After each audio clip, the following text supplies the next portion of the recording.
শুরুর আগে ওঠা নানা বিতর্ককে সাথে নিয়েই মাঠে গড়িয়েছে বাংলাদেশ প্রিমিয়ার লিগ বিপিএলের এবারের আসর।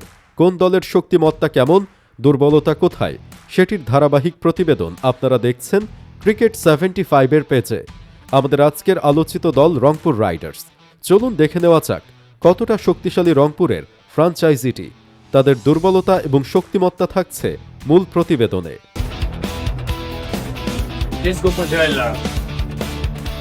শুরুতেই দেখব দলটির শক্তিমত্তা।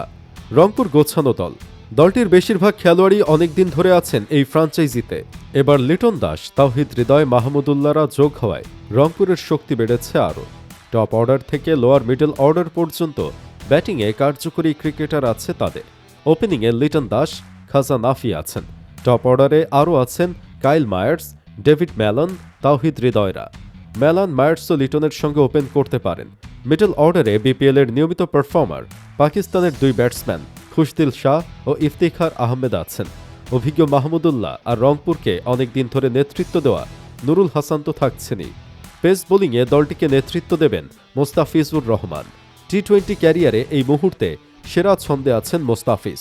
চলতি বছর 42 ম্যাচে বাহাতি এই পেসার উইকেট নিয়েছেন 57। ওভার প্রতি রান খরচ করেছেন মাত্র 6.79। বিপিএলে এমন ছন্দ নিয়েই তিনি মাঠে নামবেন। ফাস্ট বোলার নাহিদ রানাও আছেন এই দলে। একদিকে মোস্তাফিজের কাটার, অন্যদিকে নাহিদের গতি, দারুণ কম্বিনেশন। পাকিস্তানের বাহাতি পেসার আকিব জাভেদকেও ভুলে যাওয়া যাবে না। গত মৌসুমে 20 উইকেট নেওয়া এই পেসার এবারও আছেন দলটির সাথে। এর সঙ্গে আছেন ফাহিম আশরাফ ও কামরুল ইসলামরা। স্পিনেও দলটি দারুণ।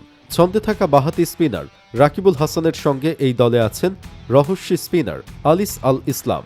আছেন দারুণ ছন্দে থাকা পাকিস্তানি স্পিনার সুফিয়ান মুকিমও। বাংলাদেশের অফ স্পিনার নাইম হাসানও আছেন। তিনি অবশ্য চোটের কারণে শুরুর দিকে থাকছেন না।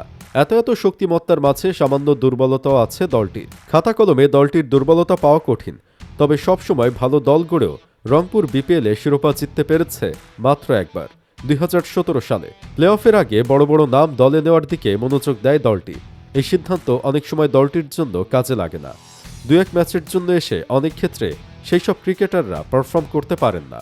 গত বছর এলিমিনেটরে যেমন দলটি টিম ডেভিড, আন্দ্রে রাসেলদের দলে নিয়েছিল, সে কারণে পুরো টুর্নামেন্টে পারফর্ম করা ইফতিখার আহমেদকে একাদশ থেকে বাদ দেওয়া হয়। সেই ম্যাচে মাত্র 85 রানে গুটিয়ে যায় রংপুর। তবে দলটি যদি ধারাবাহিকতা ধরে রাখতে পারে তবে তারা চ্যাম্পিয়ন হলেও অবাক হবার কিছু থাকবে না। চলুন দেখে আসা যাক দলটিতে কার দিকে বাড়তি নজর রাখতে হবে। চোখ রাখুন রাকিবুলের দিকে। এর আগে তিনি বিপিএলে 22 ম্যাচে 16 উইকেট নিয়েছেন। তবে রাইজিং স্টার্স এশিয়া কাপে দারুণ বোলিং করার পর রাকিবুলের আত্মবিশ্বাস এখন তুঙ্গে। এবার তিনি খেলবেন দলের মূল স্পিনার হিসেবে। দেখা যাক তিনি কেমন করেন। দর্শক, রংপুর কি পারবে চ্যাম্পিয়ন হতে? কমেন্ট করে জানাতে পারেন। ভিডিও ভালো লাগলে লাইক এবং পরবর্তী ভিডিওর জন্য আমাদের সাথেই থাকুন।